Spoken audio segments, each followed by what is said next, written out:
Item ಯಾವುದೇ ಇರಲಿ try ಮಾಡಿ ಆಚಿ ಚಿಕನ್ ಮಸಾಲಾ. ಈ ರಣ ಮಳೆಯಿಂದಾಗಿ ತೆರೆದುಕೊಳ್ತಾ ಇದೆ ಬೆಂಗಳೂರಿನ ಒಂದೊಂದೇ ಚಿತ್ರಣ. ಎಂಎಸ್ ಬಿಲ್ಡಿಂಗ್ ಬಳಿ ಇರುವಂತಹ ಪಾದಚಾರಿ ಮಾರ್ಗ ಸಂಪೂರ್ಣ ಜಲಾವೃತ ಆಗಿದೆ.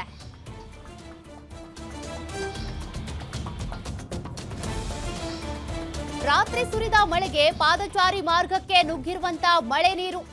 ಮಳೆಯಿಂದಾಗಿ ಬೆಂಗಳೂರಿನ ಒಂದೊಂದೇ ಚಿತ್ರಣ ಬಯಲಾಗ್ತಾ ಇದೆ.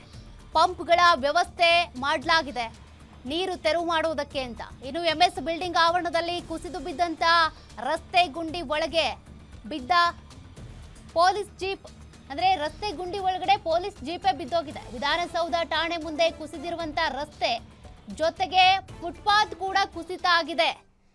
ಕಳಪೆ ಕಾಮಗಾರಿ ಬಟಾಬೈಲಾಗುವಂತ ಕ್ಷಣನೇ ಈ ರಣ ಭಯಂಕರ ಮಳೆಯಿಂದಾಗಿ ಎಲ್ಲೆಲ್ಲಿ ಕಾಮಗಾರಿಯಲ್ಲಿ ಎಡವಟ್ಟಾಗಿದೆ, ಜೊತೆಗೆ ಎಲ್ಲೆಲ್ಲಿ ಏನೇನು ಸಮಸ್ಯೆಗಳಿದೆ ಅದೆಲ್ಲವೂ ಕೂಡ ಬಟಾಬೈಲಾಗುತ್ತೆ. ಸದ್ಯ ಎಂಎಸ್ ಬಿಲ್ಡಿಂಗ್ನ ಆ ಸುತ್ತಮುತ್ತ ಚಿತ್ರಣವನ್ನ ನೀವು ಗಮನಿಸ್ತಾ ಇದ್ದೀರಿ, ಯಾವ ರೀತಿ ಪರಿಸ್ಥಿತಿ ಇದೆ ಅಂತ.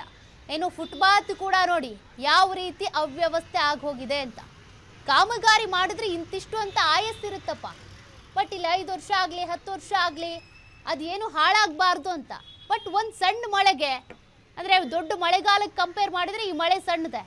ಯಾಕಿಷ್ಟು ಬೇಗ ಕಾಮಗಾರಿಗಳೆಲ್ಲವೂ ಕೂಡ ಹಾಳಾಗುತ್ತೆ, ಈ ದುರಸ್ತಿ ಆಗ್ಬಿಡುತ್ತೆ? ಉತ್ತರ ಅಧಿಕಾರಿಗಳೇ ಕೊಡಬೇಕು.